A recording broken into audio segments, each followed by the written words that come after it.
Hi everyone and welcome back to Matter for Thought. Today I have the honor to have here a unique content creator who I really like, writer of Dinosaurs, Do Your Magic. In the previous episode, we briefly went through Newton's laws of motion. Today we will talk about the forces that are not really there, although they can be measured. Such a force, which is not really a force even though it feels like a force, is called a fictitious force. Everyone here has heard of centrifugal force, the one that makes the merry-go-round feel like it throws you away. This is an example of a fictitious force. Same goes for the feeling of being pushed to the seat when a vehicle accelerates and being thrown forward in emergency braking. There are several ways to know whether a particular force that is felt and measured is a real force or a fictitious one. For example, a real force requires that the third law of Newton's laws will take place. In a fictitious force, this does not happen. There are a few more, and we will get to them later in the series. Take, for example, a person who is in an elevator, simply because it is a simple example, and I assume that the vast majority of viewers have been in an elevator at least once in their life. The stay in the elevator can be divided into three parts. 1. The beginning of motion that includes upward or downward acceleration.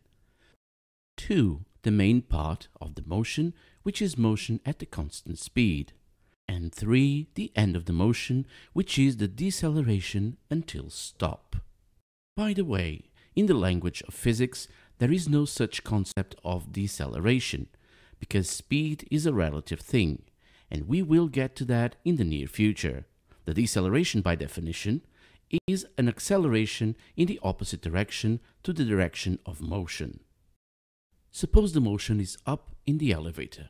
Then, in the first part, the feeling is a pull downwards, although in practice the elevator accelerates upwards. In the second part, you do not feel anything, even though the elevator goes up, no matter if it is a fast elevator of a skyscraper or a slow elevator of a low-rise residential building. And in a third part, the feeling is almost levitation, even though in practice the elevator slows down. The pull of the first part and the slight levitation at the third part are things that exist exclusively for who and what is in the elevator. An observer who is outside the elevator sees an elevator accelerates upwards, rises at a steady pace, almost to the end, and the last seconds slows down and stops. In the next episode, we will expand a little on the differences between an observer who is inside and an observer who is outside, and we will get to know a new concept that will help us with the definitions. Thanks, writer of Dinosaurs. And that's for today, friends.